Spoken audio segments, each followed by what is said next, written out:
우리의 소망이요 기쁨이 되신 주님을 찬양하며 감사와 영광을 올려드립니다. 지난밤 저희들을 주님의 품속에서 안식을 얻게 하시다가 하루를 시작하기 전 첫 시간을 주님께 드릴 수 있도록 은혜를 베풀어 주시니 감사합니다. 특별히 저희들을 새벽을 깨우는 종들로 삼아주셔서 찬양하며 기도하고 주님을 의뢰할 수 있도록 힘주심을 감사합니다. 오늘 하루의 삶도 주님의 말씀 안에 거하게 하시어 바른 판단력과 분별력을 주시고 의롭다 칭함을 받은 자답게 살게 하옵소서. 하나님 아버지, 지난 한 해를 돌이켜봅니다. 수시로 제약에 노출되었고 세상 헛된 것들에 욕심을 부렸던 죄를 고백합니다. 저희들을 용서하여 주시옵소서. 나라와 교회를 위하여 기도하기를 원합니다. 힘겨운 나날 속에서도 벌써 한 해가 저물었습니다. 힘든 여정 가운데서도 지금까지 저희들의 삶을 지켜주시고 보호하시는 사랑의 은혜에 감사드립니다.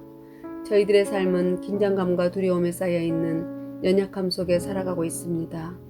코로나 바이러스로 인해 만남의 관계를 잃어버렸고 예배의 제약으로 주님께 더 나아가지 못하였음을 고백합니다. 이런 환경 때문에 주님께 예배드림이 나태해지지 않도록 하여 주시고 또한 주님을 경히 여기지 않도록 하여 주옵소서. 더욱 말씀 의지하며 말씀 안에 바로 세워지도록 성령님 연약한 저희에게 날마다 새로운 영을 부어주시옵고 예배에 대해 저희가 느슨해지고 흐트러지는 마음을 붙잡아 주시옵소서. 코로나 감염병이 속히 소멸되도록 치유의 은혜를 베풀어 주시옵고 예배가 회복되게 하여 주옵소서. 감염병 확산을 막기 위해 수고하는 정부기관과 의료진들을 위로하시고 지치지 않도록 건강도 지켜주시옵소서.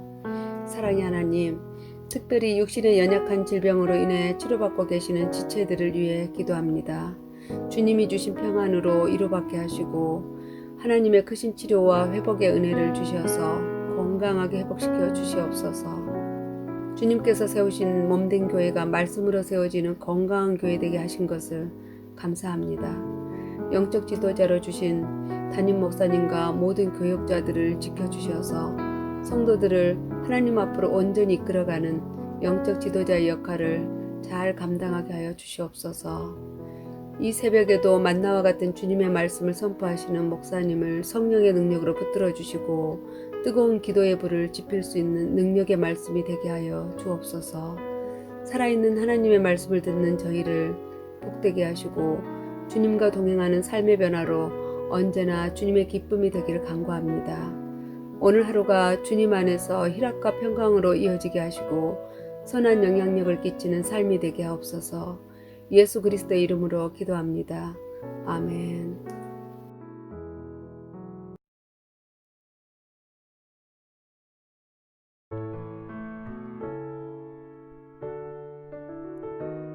시편 44편. 하나님이여, 주께서 우리 조상들의 날 곧 옛날에 행하신 일을 그들이 우리에게 일러주매 우리가 우리 귀로 들었나이다. 주께서 주의 손으로 뭇 백성을 내쫓으시고 우리 조상들을 이 땅에 뿌리박게 하시며 주께서 다른 민족들은 고달프게 하시고 우리 조상들은 번성하게 하셨나이다. 그들이 자기 칼로 땅을 얻어 차지함이 아니요 그들의 팔이 그들을 구원함도 아니라 오직 주의 오른손과 주의 팔과 주의 얼굴의 빛으로 하셨으니 주께서 그들을 기뻐하신 까닭이니이다. 하나님이여, 주는 나의 왕이시니 야곱에게 구원을 베푸소서. 우리가 주를 의지하여 우리 대적을 누르고 우리를 치러 일어나는 자를 주의 이름으로 밟으리이다. 나는 내 활을 의지하지 아니할 것이라 내 칼이 나를 구원하지 못하리이다. 오직 주께서 우리를 우리 원수들에게서 구원하시고 우리를 미워하는 자로 수치를 당하게 하셨나이다. 우리가 종일 하나님을 자랑하였나이다. 우리는 하나님의 이름에 영원히 감사하리이다. 그러나 이제는 주께서 우리를 버려 욕을 당하게 하시고 우리 군대와 함께 나아가지 아니하시나이다. 주께서 우리를 대적들에게서 돌아서게 하시니 우리를 미워하는 자가 자기를 위하여 탈취하였나이다. 주께서 우리를 잡아먹힐 양처럼 그들에게 넘겨주시고 여러 민족 중에 우리를 흩으셨나이다. 주께서 주의 백성을 헐값으로 파시며 그들을 판 값으로 이익을 얻지 못하셨나이다. 주께서 우리로 하여금 이웃에게 욕을 당하게 하시니 그들이 우리를 둘러싸고 조소하고 조롱하나이다. 주께서 우리를 뭇 백성 중에 이야깃거리가 되게 하시며 민족 중에서 머리 흔들림을 당하게 하셨나이다. 나의 능욕이 종일 내 앞에 있으며 수치가 내 얼굴을 덮었으니 나를 비방하고 욕하는 소리 때문이요 나의 원수와 나의 복수자 때문이니이다. 이 모든 일이 우리에게 임하였으나 우리가 주를 잊지 아니하며 주의 언약을 어기지 아니하였나이다. 우리의 마음은 위축되지 아니하고 우리 걸음도 주의 길을 떠나지 아니하였으나 주께서 우리를 승냥이의 처소로 밀어 넣으시고 우리를 사망의 그늘로 덮으셨나이다. 우리가 우리 하나님의 이름을 잊어버렸거나 우리 손을 이방 신에게 향하여 폈다면 하나님이 이를 알아내지 아니하셨으리이까. 무릇 주는 마음의 비밀을 아시나이다. 우리가 종일 주를 위하여 죽임을 당하게 되며 도살할 양같이 여김을 받았나이다. 주여 깨소서, 어찌하여 주무시나이까? 일어나시고 우리를 영원히 버리지 마소서. 어찌하여 주의 얼굴을 가리시고 우리의 고난과 압제를 잊으시나이까? 우리 영혼은 진토 속에 파묻히고 우리 몸은 땅에 붙었나이다. 일어나 우리를 도우소서. 주의 인자하심으로 말미암아 우리를 구원하소서. 할렐루야. 신년 축복 새벽 기도회로 나오신 우리 모든 성도님들을 주님의 이름으로 축복합니다. 오늘은 2020년 마지막 날인데요. 한 해 동안 우리의 삶을 인도하신 하나님의 은혜를 생각해보고 감사하는 그런 시간이 되기를 바랍니다. 보통 오늘처럼 한 해 마지막 날이 되면 이런 표현을 자주 합니다. 다사다난했던 한 해가 저물어 가고 있습니다. 이런 표현을 자주 들어보셨을 겁니다. 예전엔 이 말이 크게 와닿지는 않았거든요. 그러나 2020년은 정말 힘겨운 시간을 지나고 있습니다. 코로나로 인해서 전 세계가 국가적으로, 사회적으로, 경제, 교육, 어려움을 겪지 않는 그런 영역이 없습니다.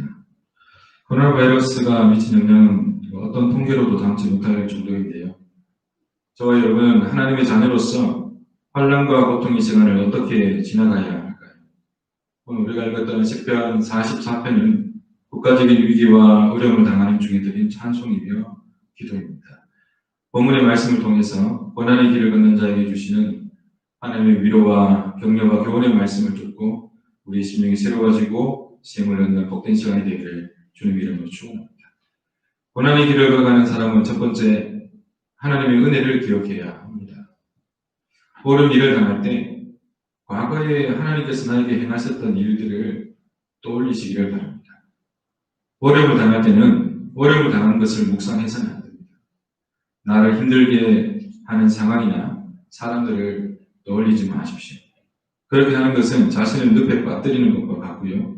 원망과 불평으로 가는 길이 될 것입니다. 옛말에 원수는 물에 새기고 은혜는 돌에 새기라고 했죠.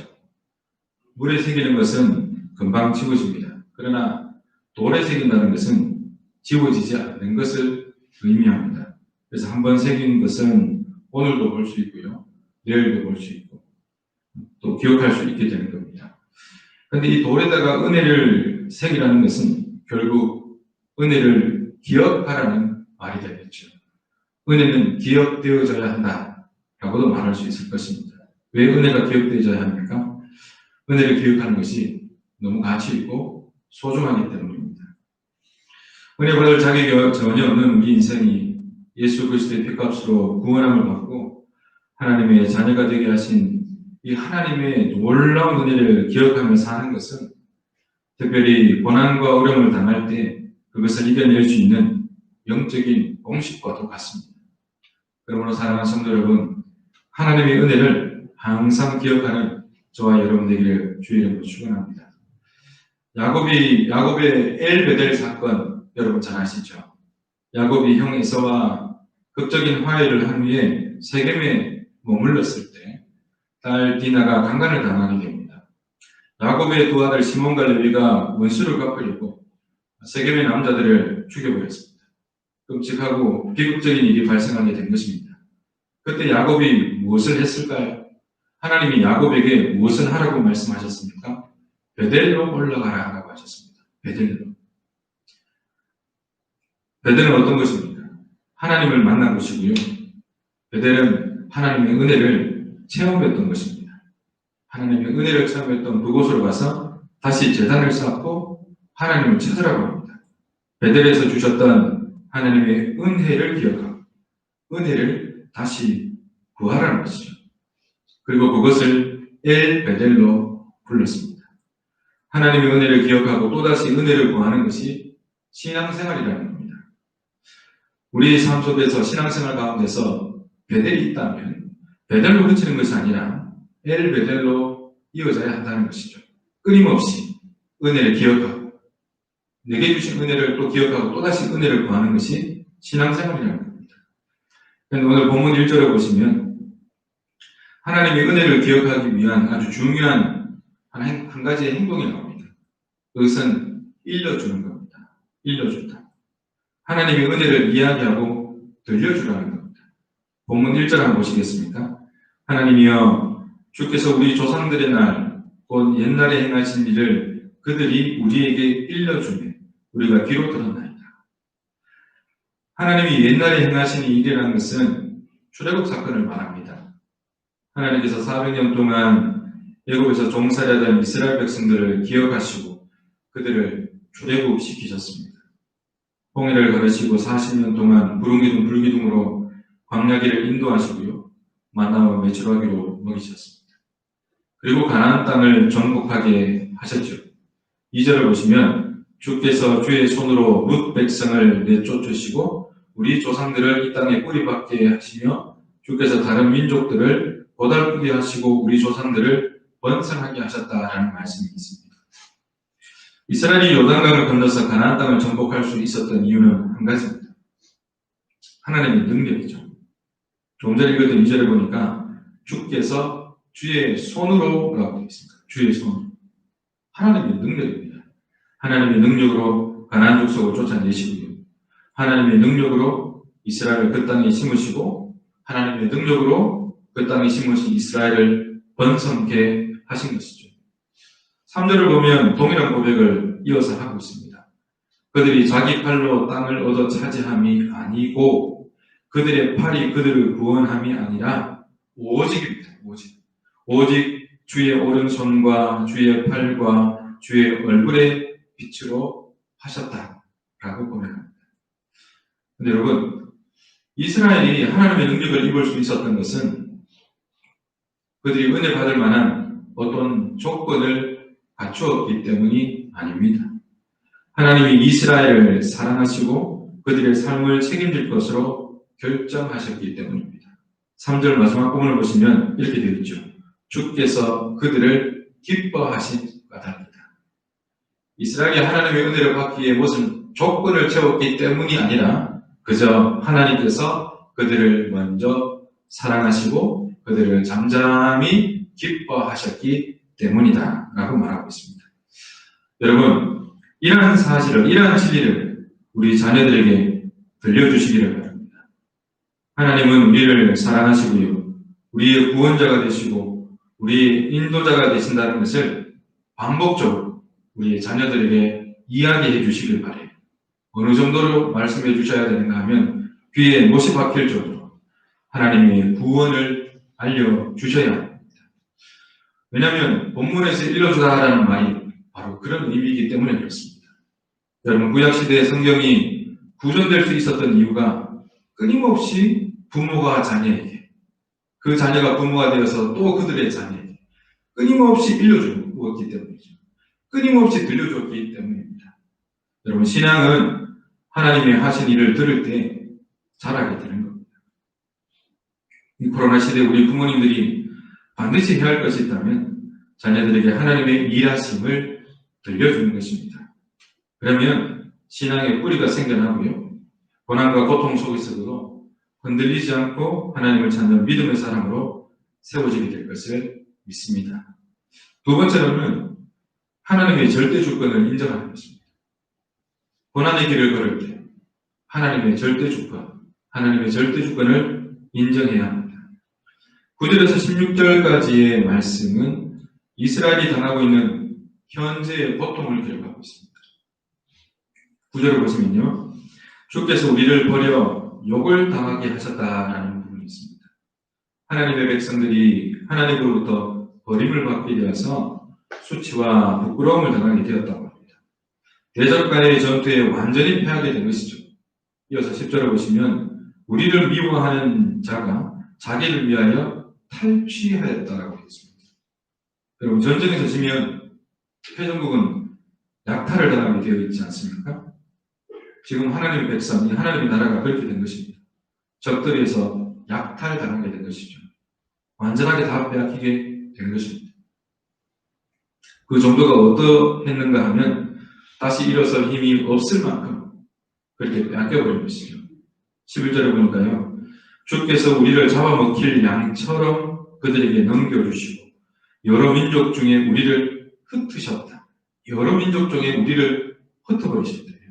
많은 사람들이 포로로 끌려가게 되어서 나라가 거의 망할 지경이 되었던 것입니다. 그래서 15절과 16절에서 사람들에게 능력과 부끄러움과 수치를 당하게 된 것입니다.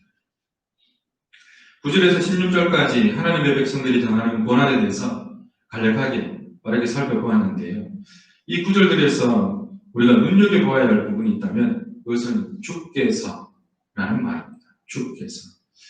주께서라는 말이 9절부터 계속 반복되고 있는 것을 볼 수 있습니다. 9절을 보시면 주께서 우리를 버렸다.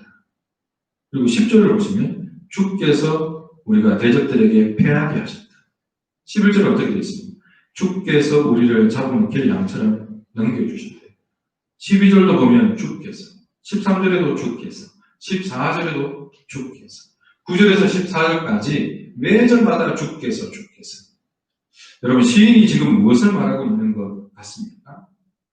지금 하나님의 백성들이 당하고 있는 고난은 어떤 고난인가 하면 주께서, 그러니까 하나님께서 허용하신 것은 하나님께서 허용하신 고난이라는 것을 말하고 싶은 것이죠. 여러분, 우리가 보통 어려움을 당할 때 더 어려워지는 이유가 무엇인가 하면 왜 이런 어려움을 당하게 되었는가? 왜라는 질문 때문에. 왜 나만 겪는 고난인가? 왜라는 질문을 던질 때죠. 그런데 고난 중에는 설명되지 않는 그런 고난들이 많이 있습니다. 그 대표적인 고난이 욥의 고난이잖아요. 욥의 고난을 설명할 수 있나요? 욥의 고난을 설명할 수가 없어요. 동방의 의인으로서 신실하게 살았잖아요. 죄의 결과로 고난당하는 거 아닙니다. 얼마나 신실하게 살았는지 몰라요. 그 욥의 고난을 어떻게 설명할 수 있겠습니까? 여러분, 사도 바울 어떻습니까? 사도 바울. 다메섹에서 회심을 한 이후로 온전히 하나님의 영광을 위해 살았습니다. 성령의 인도하심을 따라서 가는 곳마다 복음 전했고요. 교회 세우고 성도들의 믿음을 지키고 공동체를 건강하게 세워가는 정말 신실한 하나님의 사람 바울이었습니다. 그런 바울이 꽃길을 걸었습니까? 아니요. 바울의 삶을 보면요. 고난입니다. 고난당했습니다. 고린도후서 11장 23절에서 27절까지 말씀을 통해서 바울은 이렇게 고백했습니다. 내가 수고를 넘치도록 하고 옥에 갇히기도 더 많이 하고 외도 수없이 많고 여러 번 죽을 뻔하였으니 유대인들에게 40에서 하나 감한매를 5번 맞았습니다. 3번 태장으로 맞고 1번 돌로 맞고 3번 파선하고 1주야를 깊은 바다에서 지냈습니다. 여러 번 여행하면서 강의 위험과 강도의 위험과 동족의 위험과 이방인의 위험과 신의 위험과 광야의 위험, 바다의 위험, 거짓 형제들의 위험을 당하고 또 수고하고 애쓰고 여러 번 자지 못하고 줄이며 목마르고 여러 번 굶고 춥고 헐벗습니다. 이것이 사도 바울의 고백입니다. 여러분, 이런 설명할 수 없는 고난 앞에서 왜라고 파고들면요, 신앙은 떨어집니다. 신앙은 떨어질 수밖에 없어요. 이해되어지지 않는 것이 너무 많고 답을 찾으려고 하는데도 답이 나오지 않으니까 심령이 답답해질 수밖에 없는 거예요. 기도의 문이 닫혀질 수밖에 없는 거죠. 그 신앙이 떨어져요. 그러나 오늘 시편 기자의 고백처럼 하나님이 때로는 당신의 백성들의 유익을 위해서 이해할 수 없는 고난도 허용할 수 있는 분임을 인정하게 된다면 하나님의 일하심을 기대하게 될 것입니다. 사랑하는 성도 여러분, 여러분은 하나님의 선함을 믿으시죠? 하나님은 선하십니다. 그리고 하나님의 결정은 항상 옳은 것이고 항상 선한 것임을 믿으시죠? 아멘입니다.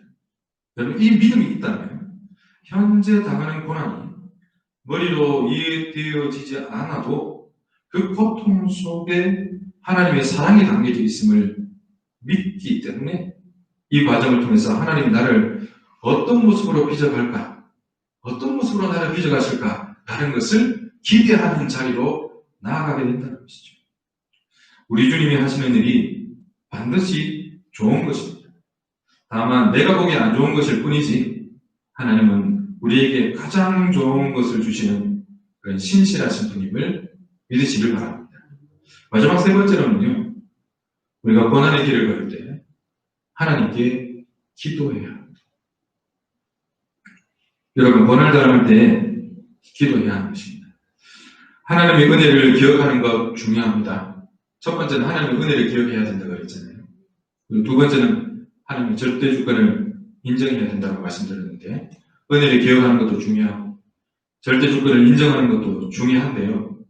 이 믿음의 바탕 위에서 우리가 무엇을 해야 하는가 하면 기도해야 합니다. 기도해야 돼요. 고난당할 때 기도해야 돼요.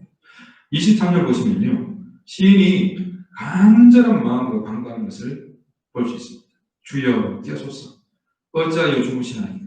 일어나시고 우리를 영원히 버리지 마소서.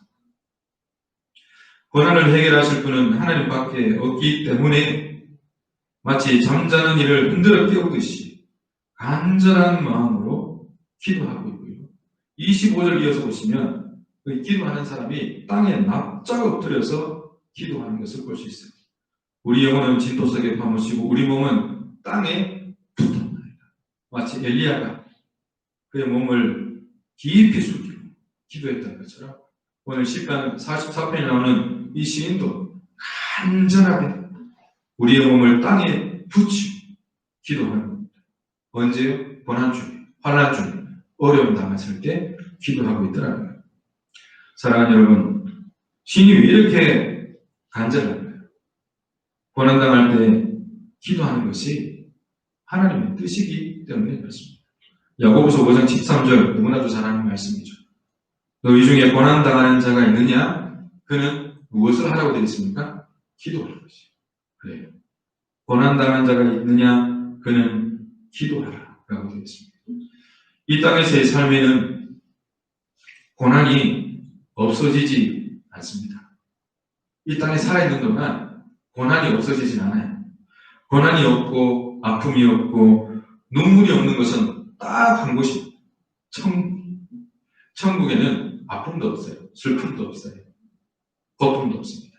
고난이 없습니다. 그러나 우리가 살아가고 있는 이 현실 세계에서는요, 고난이 있어요. 그런데 고난만 있을까요? 아니에요. 고난도 있고요. 우리의 기도를 들으시는 하나님도 함께 계십니다. 할렐루야. 고난만 있는 것이 아니라 우리의 기도를 들으시는 주님이 계세요. 그래서 고난당할 때 우리는 무엇을 해야 될까요? 기도하는 겁니다. 이제 말씀을 정리하도록 하겠습니다. 우리가 뜻하지 않는 어려움과 고난을 당할 때, 고난의 길을 걸을 때 우리는 무엇을 해야 할까요? 시편 44편의 저자는 오늘 우리에게 세 가지를 말했습니다. 하나님의 은혜를 기억하라. 그리고 하나님의 절대 주권을 인정하면서 기도할 것을 말씀하고 있습니다. 고린도전서 10장 13절에 있는 말씀입니다. 하나님은 미쁘사 너희가 감당하지 못할 시험당함을 허락하지 아니하시고 라고 했죠. 성도가 당하는 고난은 감당할 만한 고난. 그래서 은혜를 기억하고 하나님의 절대 주권을 인정하며 기도할 때 우리가 당하는 그 고난은 감당할 수 있는 고난이 될 것이고 승리하는, 그래서 정금처럼 빚어지는 복된 축복의 고난이 될 것입니다. 함께 기도하도록 하겠습니다. 존귀하신 여호와 하나님 아버지, 오늘 우리가 시편 44편의 말씀을 통해서 고난 가운데 믿는 자로서, 하나님의 백성으로서 어떠한 삶을 살아야 할 것인지 우리에게 말씀을 주시니 감사합니다. 고난 가운데 하나님의 은혜를 기억하라고 말씀하셨습니다. 그리고 하나님의 절대 주권을 인정하라고 말씀하셨습니다. 그리고 기도할 것을 말씀하셨습니다. 아버지 하나님, 오늘 우리에게 주신 이 말씀이 우리의 심령 깊은 곳에 새겨지게 하여 주시고 우리가 머리로만 아는 것이 아니라 어려운 일을 당할 때, 환난 당할 때, 괴로운 일을 당할 때 하나님의 은혜를 헤아려 볼 수 있는 지혜가 있게 하여 주시고 그 어떤 고난인과 어려움을 할지라도 하나님의 절대 주권 속에서 허락되어진 것임을 기억하고 이 일을 통해서 하나님이 나를 어떻게 빚어가실까를 기대하는 자리로 나아가 함께 기도하는, 할 수 있는, 그래서 하나님의 온전한 뜻을 이루어갈 수 있는 모든 신령상의 성도를 될 수 있도록 하나님 은혜 베풀어 주시옵소서. 특별히 코로나라고 하는 정말 너무나도 힘든 어려운 시간을 지나가고 있지만 그러나 이것 또한 하나님의 절대 주권 속에 허용되어진 일인 줄 압니다.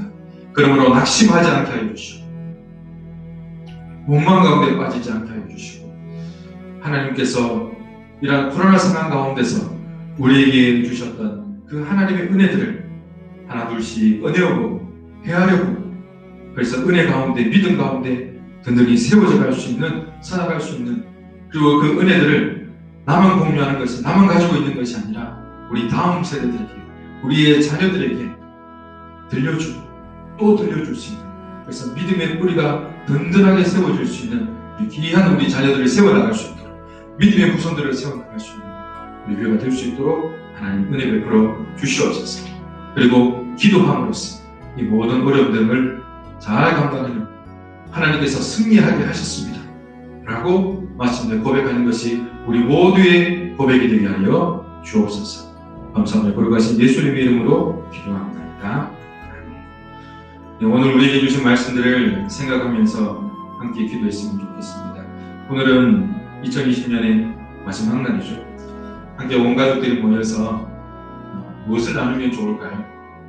바라기는 하나님께서 우리에게 주셨던 은혜들을 헤아려보고 하나님 우리 가정에게, 너희들에게 이러한 은혜를 주셨단다, 하나님이 행하신 일들을 우리 온 가족들과 함께 나누는 날이 되었으면 좋겠습니다. 그래서 그리고 그 하나님의 은혜를 기억하고 각 가정들마다 국가적으로 어려움들이 있을 때 은혜 주시는 하나님 앞으로 나아가서 엘베델의 자리로 나아가서 함께 기도하고 고난과 역경을 잘 이겨낼 수 있는 우리 모든 신용산의 가족들이 되었으면 좋겠습니다. 이렇게 함께 우리에게 주신 말씀들을 생각하시면서 기도하시고 개인적인 기도 좀 가지고 자유롭게 기도하시는 후에 자유롭게 마무리하도록 하겠습니다. 다 함께 기도하겠습니다.